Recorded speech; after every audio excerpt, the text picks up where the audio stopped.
તો આ બાજુ દક્ષિણ ગુજરાતમાં મેઘરાજાની સવારી આવી પહોંચી છે અને વરસાદી માહોલ હવે સુરતમાં જામ્યો છે। સુરતમાં અઠવા ગેટ, પીપલોદ સહિતના વિસ્તારોમાં વરસાદ પડ્યો છે। હવામાન વિભાગે હજુ પણ ભારે વરસાદની આગાહી સુરતમાં વ્યક્ત કરી છે। ત્યારે સુરતમાં વધુ એક વખત વરસાદનો બીજો રાઉન્ડ આવવાનો છે અને સુરતમાં વરસાદી માહોલ અત્યારથી જામ્યો છે। હજુ તો માંડ વરસાદી પાણી ઓસર્યા હતા, એવામાં ફરી એક વખત વરસાદ અત્યારે સુરતમાં પડી રહ્યો છે। અનેક વિસ્તારોમાં અત્યારે વરસાદ થઈ રહ્યો છે।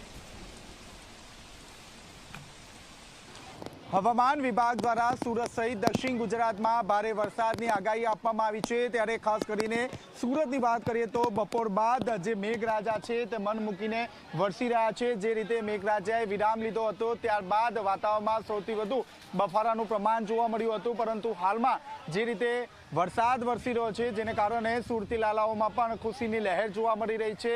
બીજી તરફ વાત કરીએ તો ઉકાઈ ડેમમાંથી પણ સતત જે પાણી છે તે તાપી નદીમાં છોડવામાં આવી રહ્યું છે, જેને કારણે જે કોઝવે છે તે કોઝવેની સપાટી 7 મીટર ઉપર જતી રહી છે। હજી પણ જે આકાશ છે તે આકાશમાં કાળા દિબાગ જોવા મળી રહ્યા છે, એટલે કે દિવસભર ભારે વરસાદ રહેશે તેવી પૂરેપૂરી શક્યતા અહીં જોવા મળી રહી છે।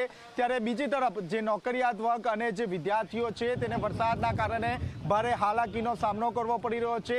હાલમાં જે રીતે સુરત શહેરમાં ભારે વરસાદ પડ્યો હતો જેને કારણે જે ખાડીપુરની પરિસ્થિતિનું નિર્માણ થયું છે। હાલમાં જે પાણી છે તે સમગ્ર વિસ્તારમાંથી ઓસર્યા છે। ત્યારે હાલમાં જે રીતે વરસાદ વરસી રહ્યો છે ત્યારબાદ જે તંત્ર છે તે ભગવાનને પ્રાર્થના કરી રહ્યા છે કે જે વરસાદ છે તે વરસાદ થંભી જાય, કારણ કે હાલમાં જે સુરતમાં સાફ સફાઈનું કામકાજ ચાલી રહ્યું છે। જે મીઠી ખાડીમાં જે પાણી ભરાયા હતા તે ક્યાંક હવે જે પાણીની જે સપાટી છે તે ઓછી થઈ છે।